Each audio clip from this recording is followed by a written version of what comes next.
everyone, welcome back to my channel. My name is Leanna. Today I'm going to be talking a little bit about what it's like to be on disability here in Canada. If you didn't realize, I am unemployed. I have been on disability for a few years now. And if you want to know a little bit more about my disability, my illnesses, I have done a health video. I did that about 6 months ago. I can link that down below. Basically, I do have a few different health issues, chronic pain being the biggest one. I do have fibromyalgia and myofascial pain. I have a lot of issue with trigger points in my body, muscles that bunch up.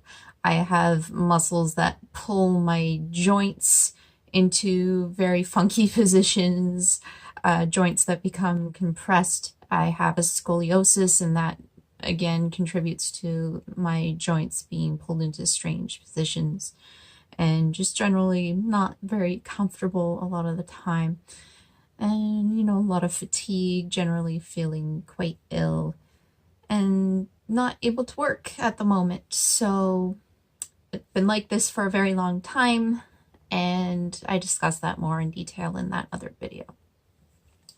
But I wanted to create this video, and I did actually ask on my Instagram if you guys had any questions, specific questions that you wanted answers to, and some of you did, so I'm going to be answering those. One of them was the process of getting on disability, because apparently it sucks in the US. I can believe that. I believe probably it would suck anywhere. And so it does vary from case to case. Like, I can only really speak from my own experiences, and it's, as far as I know, it's going to take a few months, possibly up to a year, for you to get approved. But what you do is you go in and you get a caseworker, and he or she will help you with your application. So you really just need to come up with as much information, background information on yourself and your illness or illnesses as possible, including, if you can, doctor's notes and any tests you've had that can corroborate what it is that you've been diagnosed with. Because if you don't have a firm diagnosis, it's going to be a lot more difficult. And so here in Canada, what our disability program is known as is Ontario Disability Support Program. Short form is ODSP. And of course, the disability process is going to be different throughout the country. What happened with me is I ended up with a caseworker. I still have the same caseworker. That I'm pretty lucky in that respect. It's probably not going to be the same caseworker all the way through for everyone. And she's been generally quite helpful. I haven't needed her help often, but when I've needed her, she's been pretty handy. And so obviously you have some general information you fill out. So you have your name, your address, and then you get into the more detailed information about your medical history. And again, if you can, you get your doctors to fill out medical records. You can get doctor's notes if your doctor takes notes. These days, not every doctor takes notes, so that's a little tricky. I was able to get a lot of medical history from people, so not just family doctor, but specialists. Even if you can get physiotherapist notes, if you've been seeing people like that. And again, tests, those will generally be, if you have a family doctor, they'll have all of diagnostic imaging results, blood work, things like that. They'll have all of the results from those tests in their file for you, so you can get that. Sometimes there's a fee to get this, so be aware of that. And when filling out information on your medical history, the important thing that you want to note is that you shouldn't embellish anything. So, for example, let's say you have really bad migraines, but you haven't actually been diagnosed with migraines. Maybe you think you have migraines. You probably shouldn't put that in there if nothing can be, if there's no evidence to support this.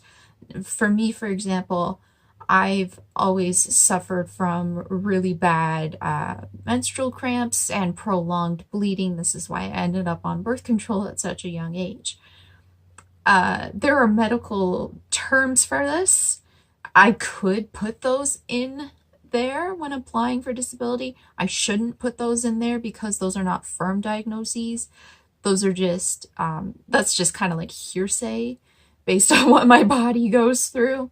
After you fill out your application to the best of your ability, it gets mailed off. And again, it could take up to a year for you to get your results back. Your caseworker will contact you. Usually via mail, you'll get some sort of correspondence from your caseworker saying whether or not you've been approved.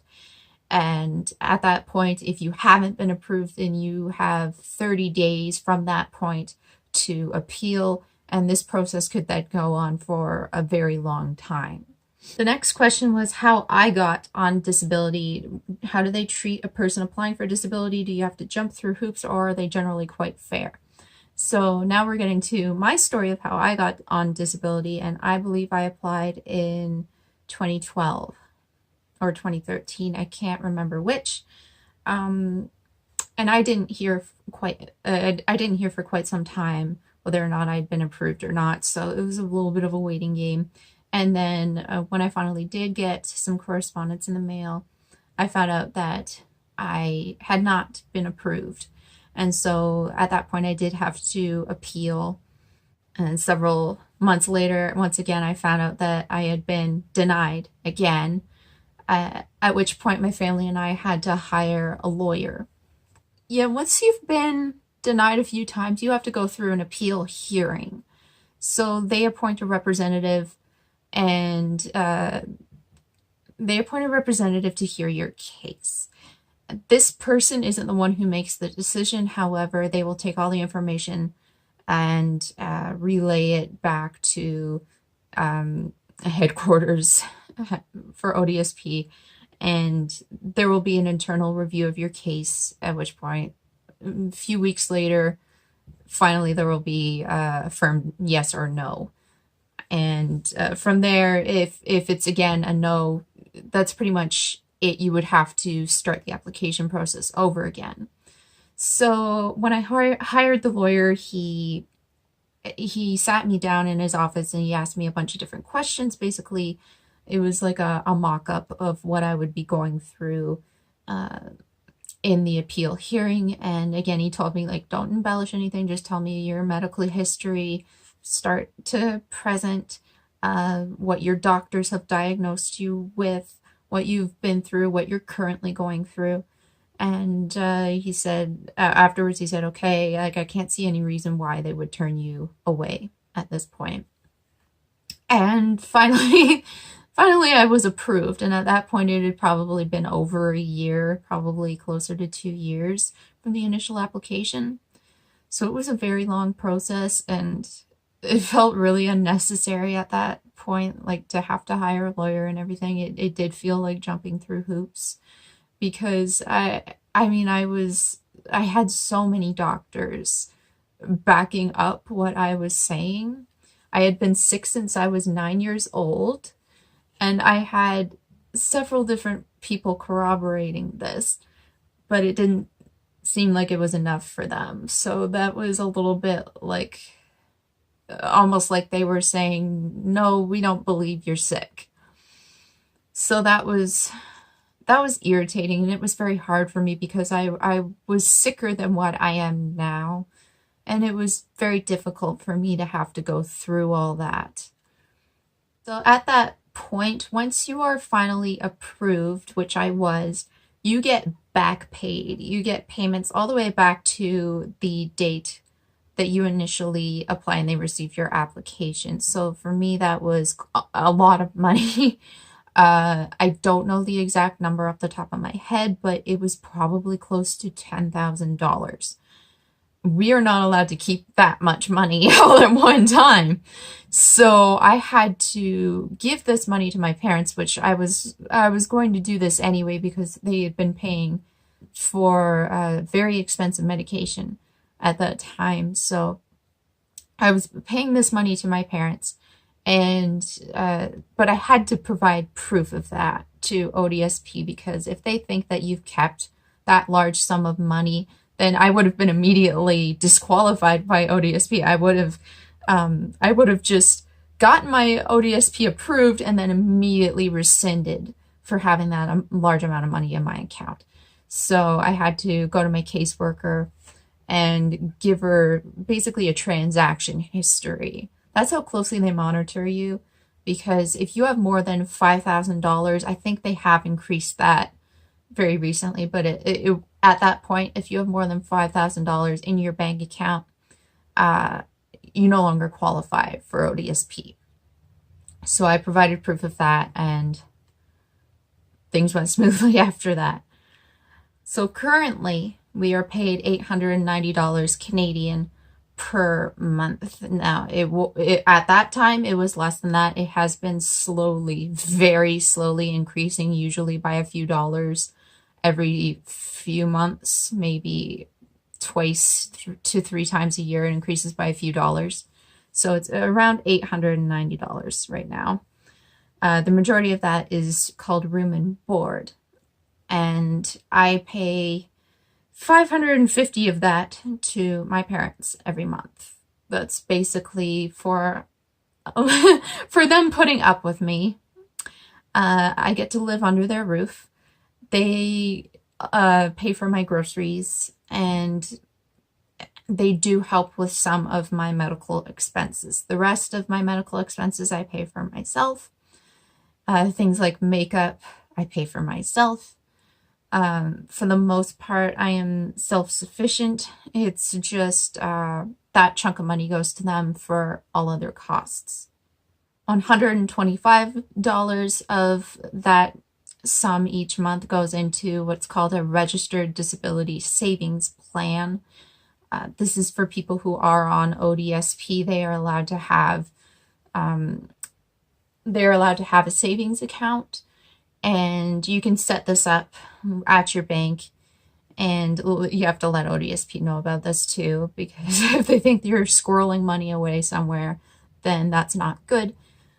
So the government matches whatever amount of money that you put in there up to a certain amount each year. If I put in $125 over 12 months, that's usually the maximum amount that they allow in a year, and they match that.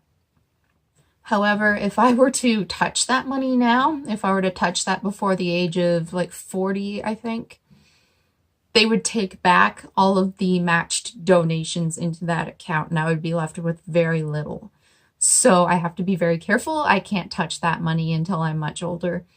And that's basically, that's like my life savings. That's for when my parents are gone and I need to take care of myself. That's my future money there.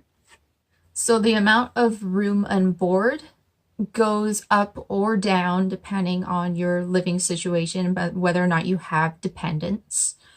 A single person living in an apartment, for example, will get more each month. I think it's a little over $1,000. My brother lives in an apartment on his own, and he gets more money than I do. But it's really not a lot. If you were to consider, for example, living in a high-cost area such as Toronto, you would have no money. In fact, you would probably be getting paid less than your rent fee. So consider that. Like even here where I live, I do not live in one of the largest cities in Canada. However, it's gotten a lot bigger, and living costs are relatively high.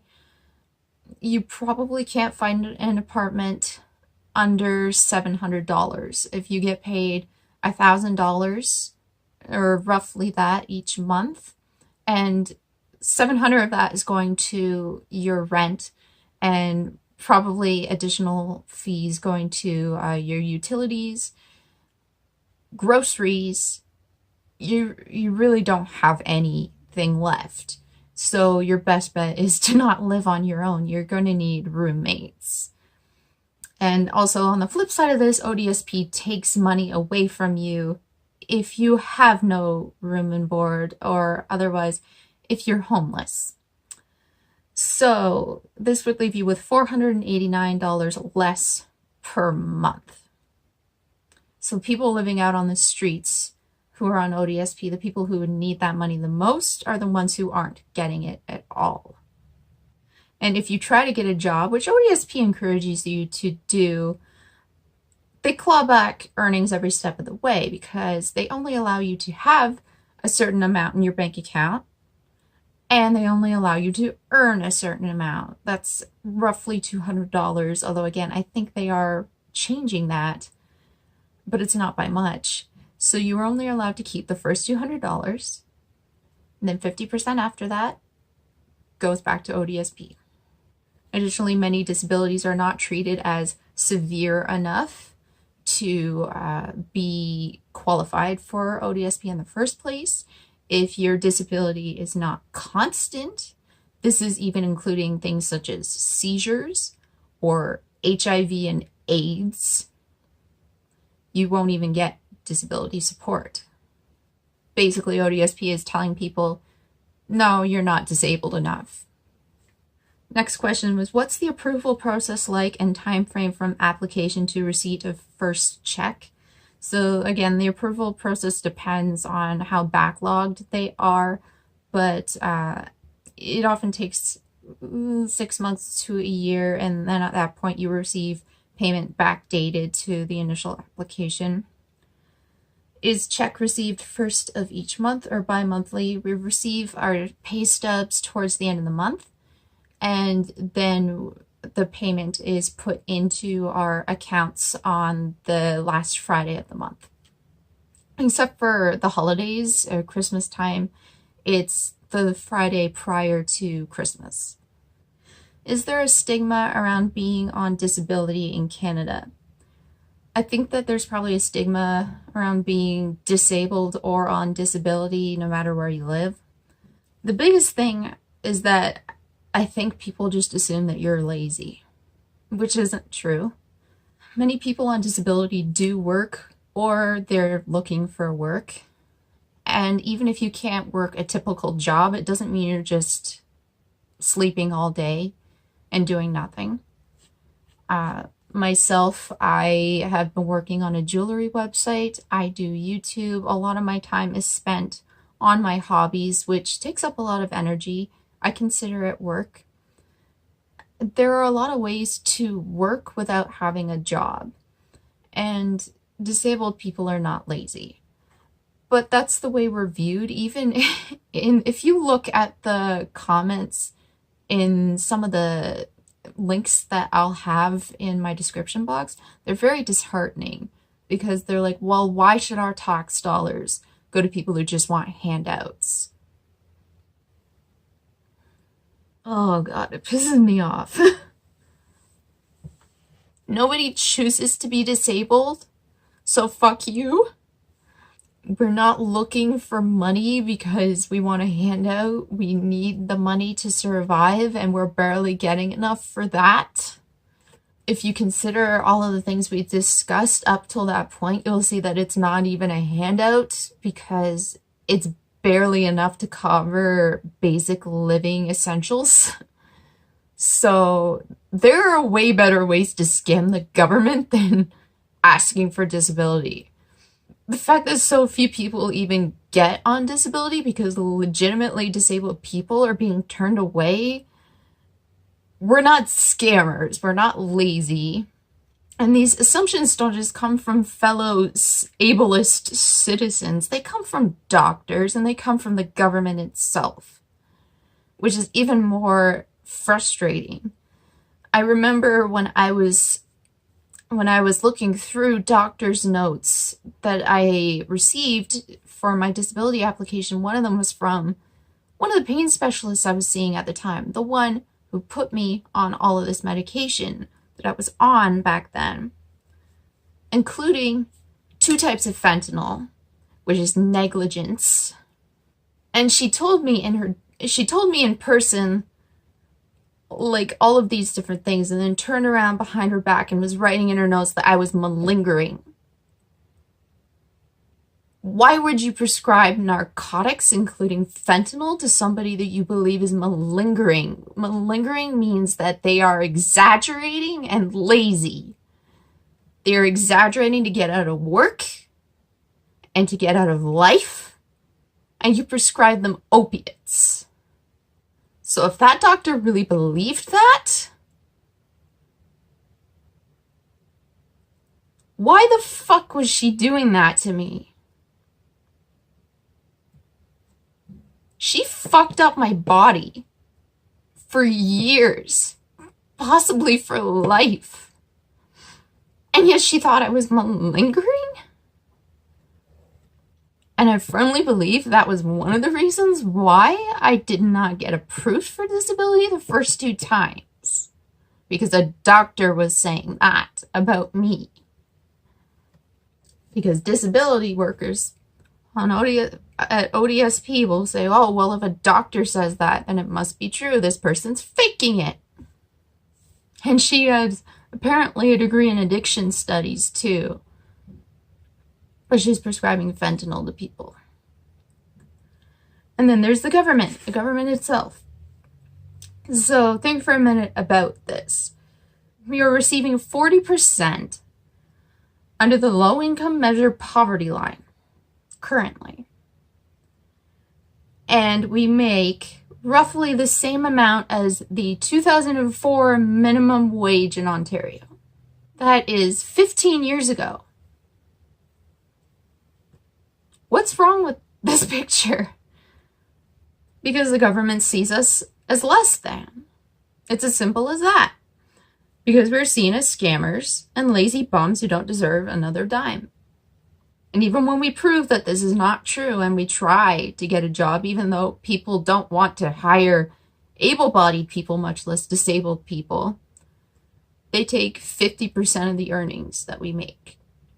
How I deal with people's assumptions about me and my disability.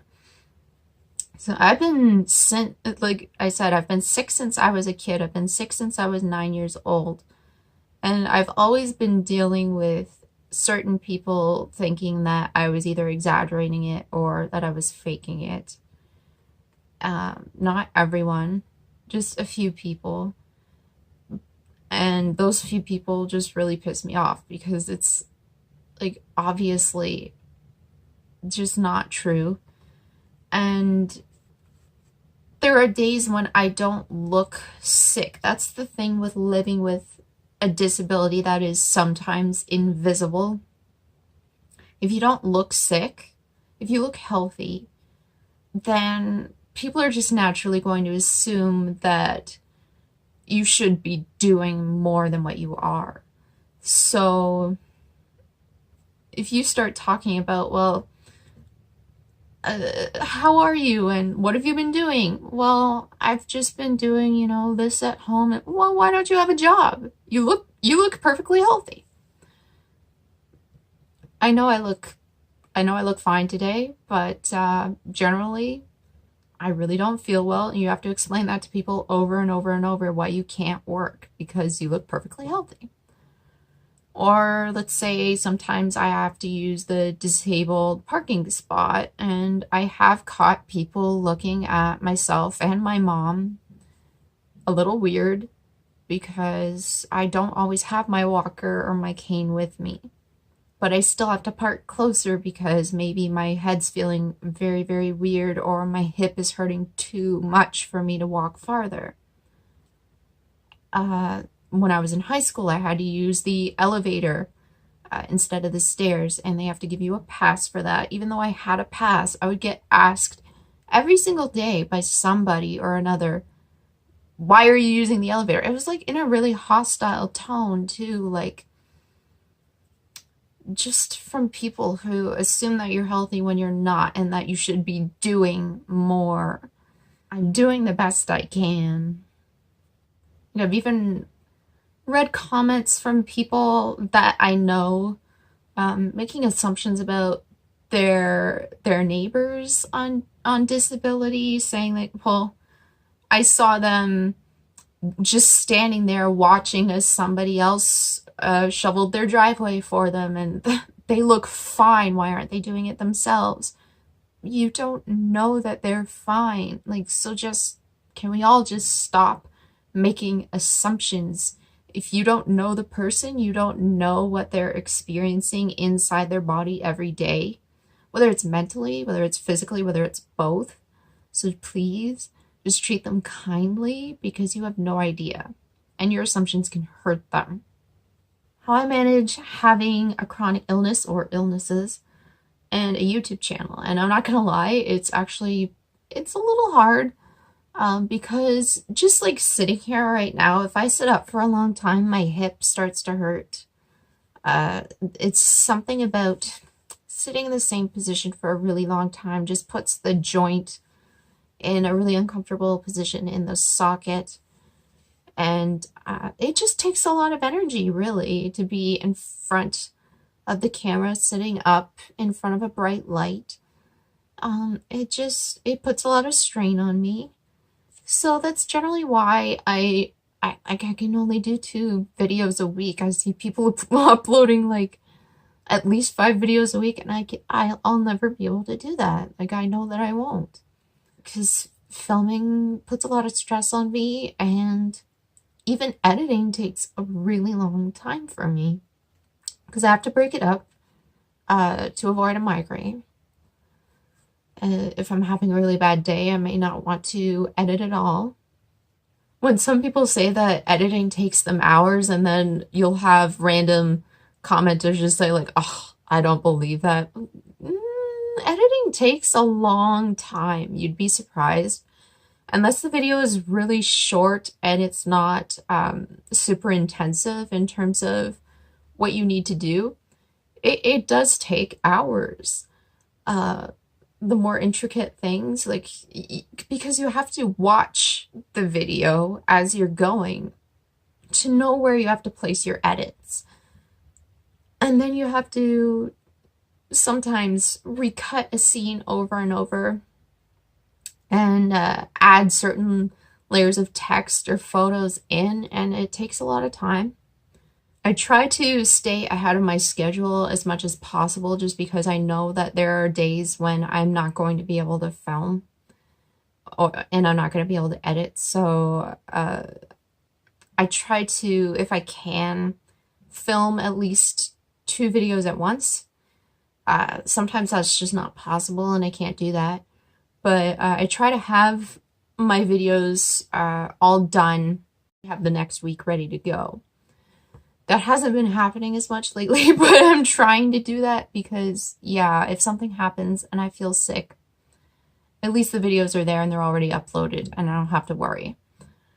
But also what a lot of people have to realize is that this is a hobby for me. It's not a job. I'm not getting paid anything. And I do this on my time. I don't do this on your time. So if a video doesn't upload, you're just gonna have to deal with it.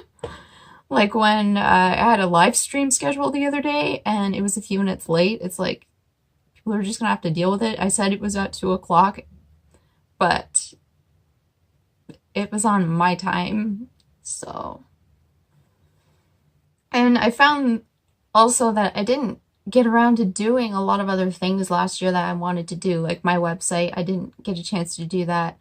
I even didn't really have a chance to read a lot of books, watch a lot of shows and movies that I wanted to watch, because a lot of my time and energy ended up getting sucked up by YouTube work.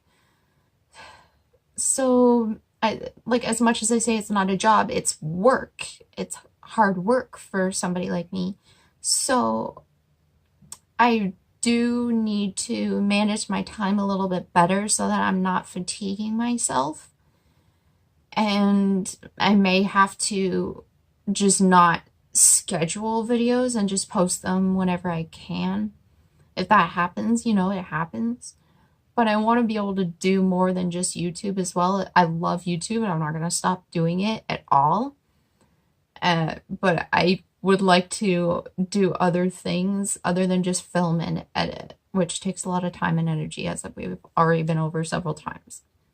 And finally, I saved this for last. This is common misconceptions about the Canadian healthcare system, because there's a lot. And You know, throughout this entire video, I didn't mention this at the beginning. Obviously, other places in the world have these same problems, and sometimes they're a lot worse. That doesn't negate anything that's happening here. It doesn't invalidate this. But basically, the biggest thing is that people hold up the Canadian healthcare system as some sort of amazing unicorn, something to strive for, and it's put up on a pedestal because people say, universal healthcare, bingo, free, perfect, it's an amazing system. No. So I like to say that Canadian healthcare is only free if you're healthy and have amazing insurance. Because the thing about universal healthcare is that means it's the same cost no matter what your economic class is. If you are on super low income, including disability, you're paying the same price as somebody who's a millionaire. If this is, you're not paying any less than somebody who's a millionaire. And if you're a billionaire, you're not paying any more than somebody who's, say, a low-income senior citizen. And that's a huge flaw. So let's talk about like the costs of different things in our healthcare system. So doctor's visits are mostly free, provided you have like a family doctor, and provided it's not a specialist, because some specialists do charge. For example, I see a functional medicine practitioner. He's also an anesthesiologist who works at a hospital. Each appointment that I see at his clinic ends up being over $100 because he charges in 5-minute increments. And whatever treatment I get there, that's an additional cost. It's usually $25. That's for prolozone injections. And his costs, his fees, are actually far cheaper than other functional medicine specialists. So keep that in mind. Diagnostic imaging and other testing is mostly free. It's not all free. Some blood panels, for example, do cost money if you're testing for certain genetic factors. If you're testing for things like celiac and other allergies, then you can incur certain fees, especially if you don't have insurance. And that's really all that's free.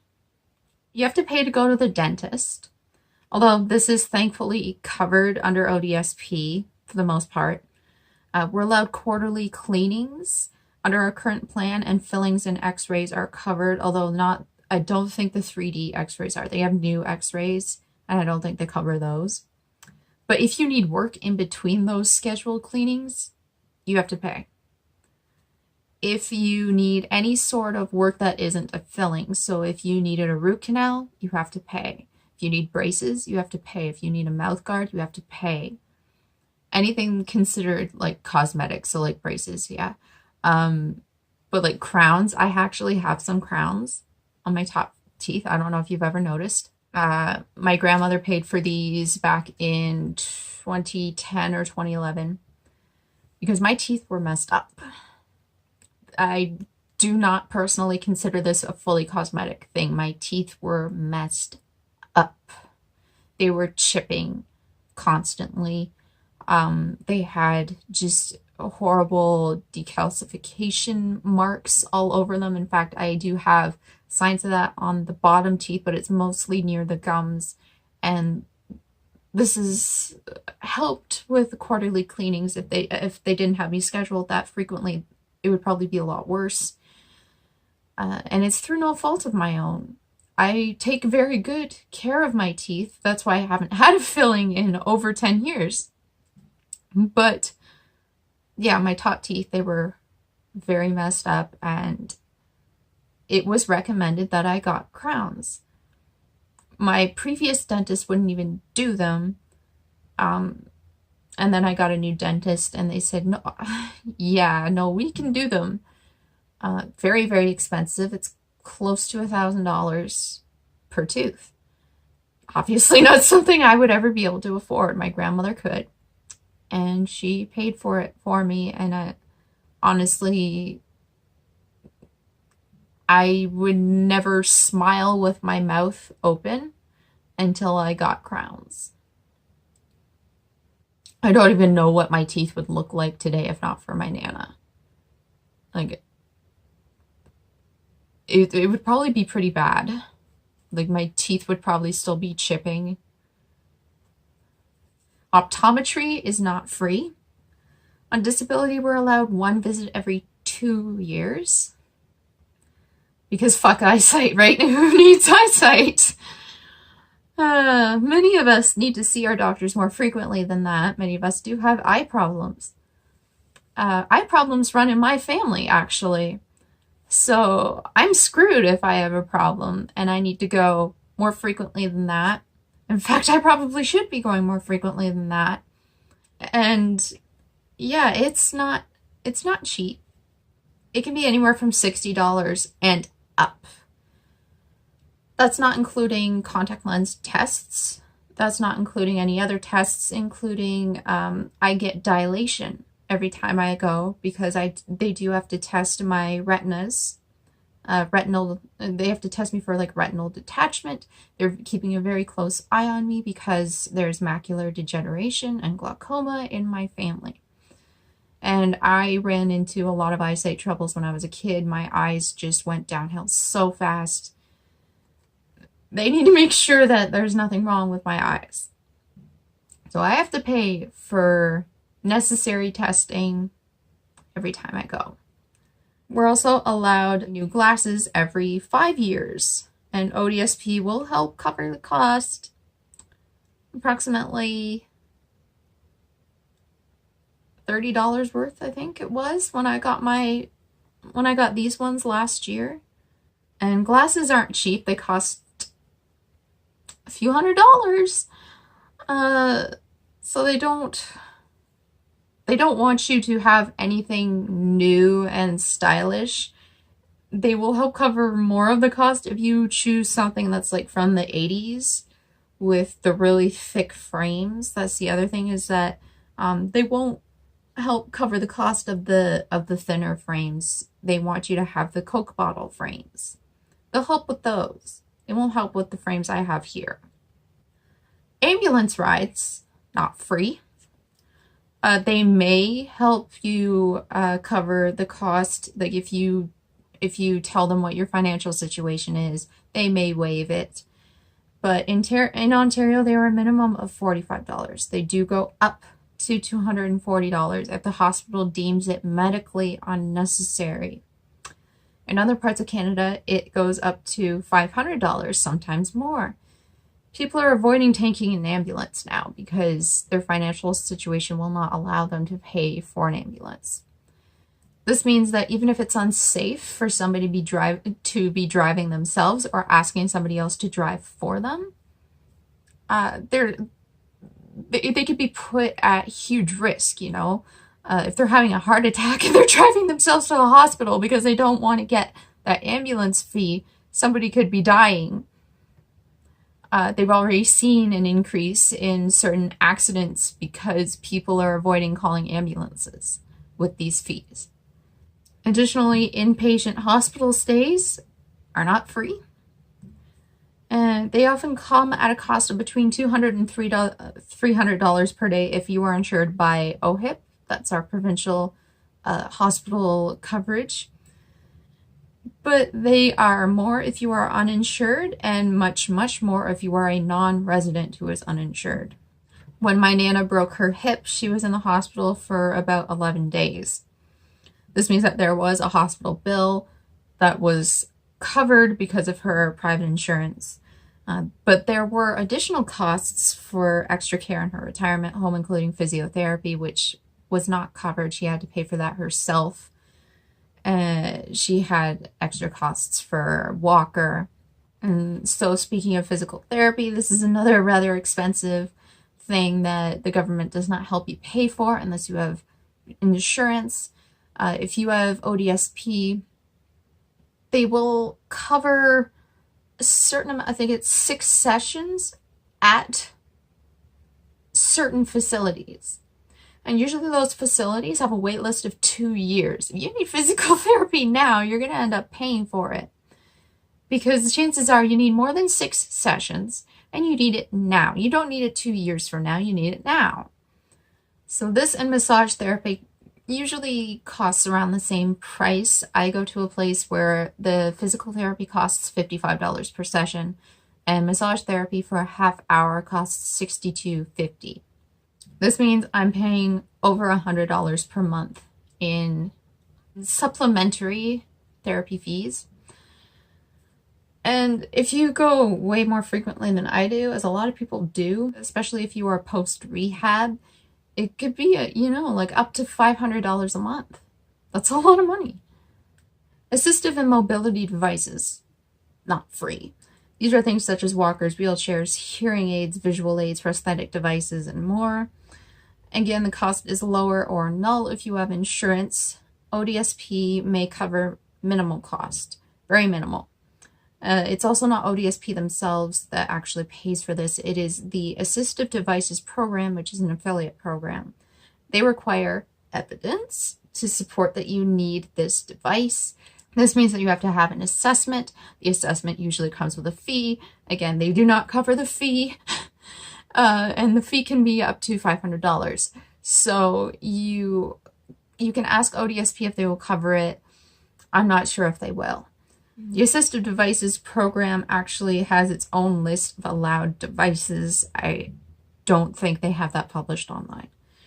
And it also has a maximum allowance for coverage. So if you're in need of like a motorized wheelchair, I'm not sure how much luck you're going to have with that. They cover up to 75% of the cost, so they say. But considering that they have a list, a very specific list of what they'll cover, chances are you're not going to get anything new. It's probably going to be like bargain basement 80s shit, kind of like with the glasses. I actually, I read through a Reddit thread from a user who is a 6'1" woman, and they wouldn't give her the size of crutches that she needed because they didn't have her size on the list of devices, mobility devices that they approved. And also, they claimed they were not a walking aid. Crutches are not a walking aid? In what world are they not a walking aid? Medications are not free. There's a set number of basic drugs covered under both ODSP and Trillium. Trillium is a program for low to moderate income families with no insurance coverage. If your drugs aren't covered, you can ask your doctor to apply for the Exceptional Access Program. Good luck with that. I was a very rare exception of being able to get my emergency migraine medication covered. I am floored because even I myself have had applications put in the past for other medications and they were not approved. My mom, same. Pretty sure my brother is the same. So frankly, I was very surprised. And from what I've heard, it's just generally not done very often. And without exceptional access, depending on the medication, you could be looking at hundreds or thousands of dollars per month for one drug.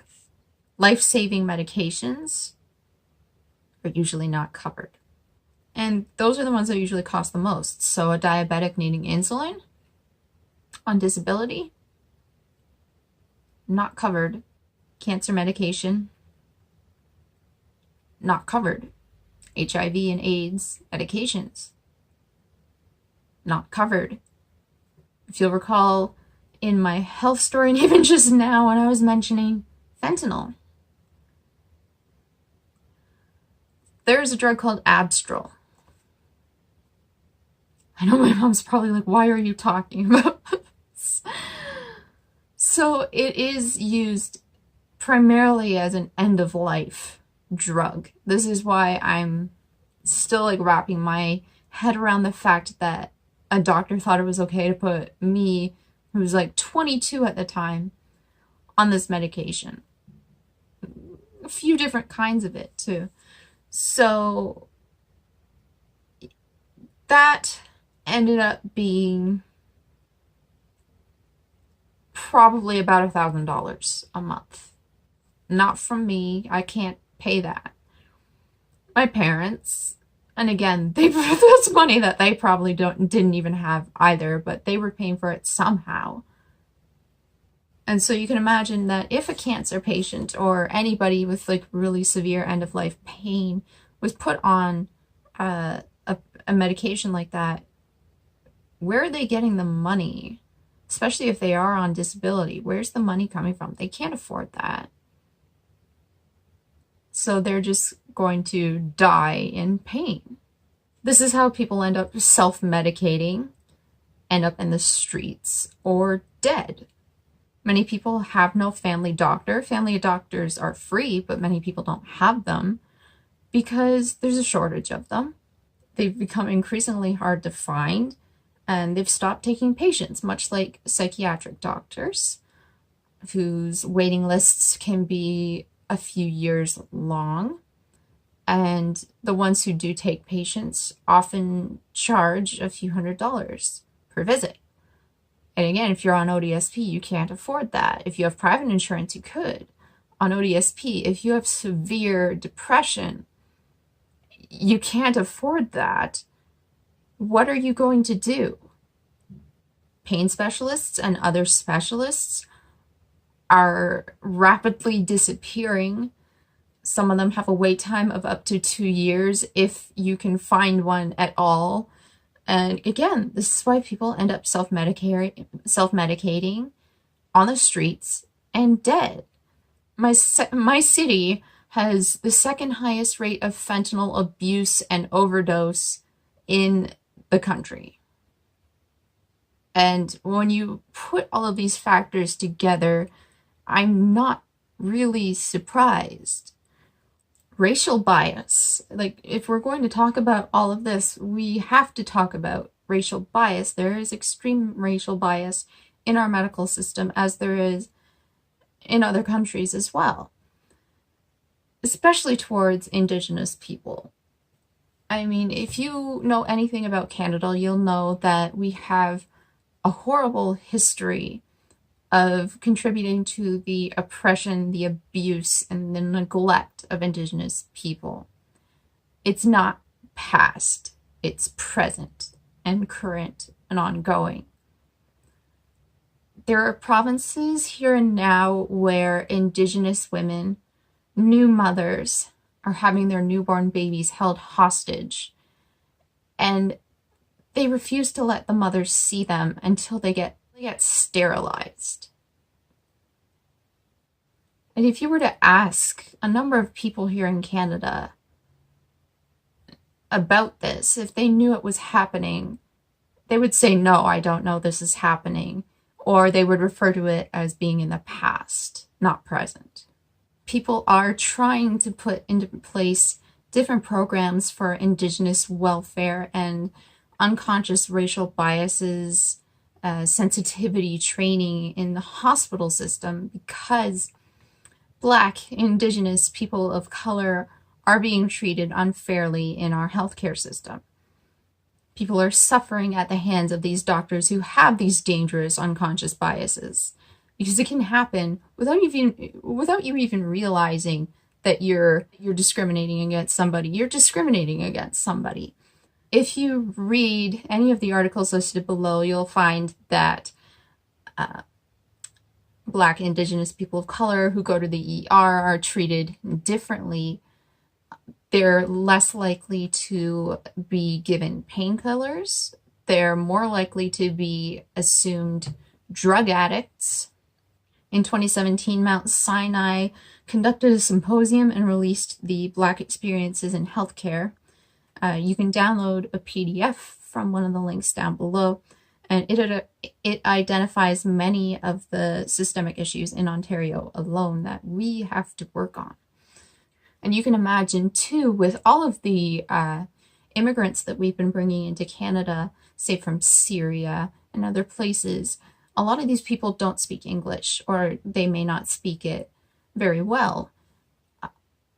There are a lot of places where the doctors can't treat you if they can't communicate with you. We need to start coming up with a system where we have support for these people.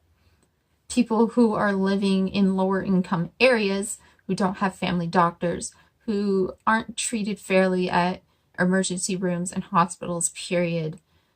We need to fix this. I feel like this video is like really super long, but there's a lot that we need to think about.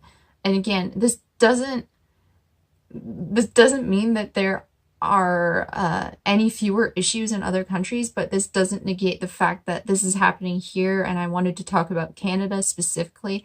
And of course, this is only from my perspective as a white woman living in Canada. I can't speak to anybody else's experiences. I can only speak from my own and from observations as well. So, I don't know. And I'm sorry for getting really pissed off earlier, but like, I am pissed off. Anyway, I'm going to wrap this video up. I hope that you take something away from this video, and also take a look at the links down below. If you have any other resources that you'd like to leave for other people to look at, then please leave them as well. And if you have anything you'd like to add, maybe from your experiences, wherever you live, contribute to the conversation. Like, I really don't mind. But yeah, that's it for today. Thank you so much for putting up with me for this long. I appreciate it. I post Mondays and Fridays here on this channel in the afternoons Eastern time, and I'll see you next time. Bye, everyone.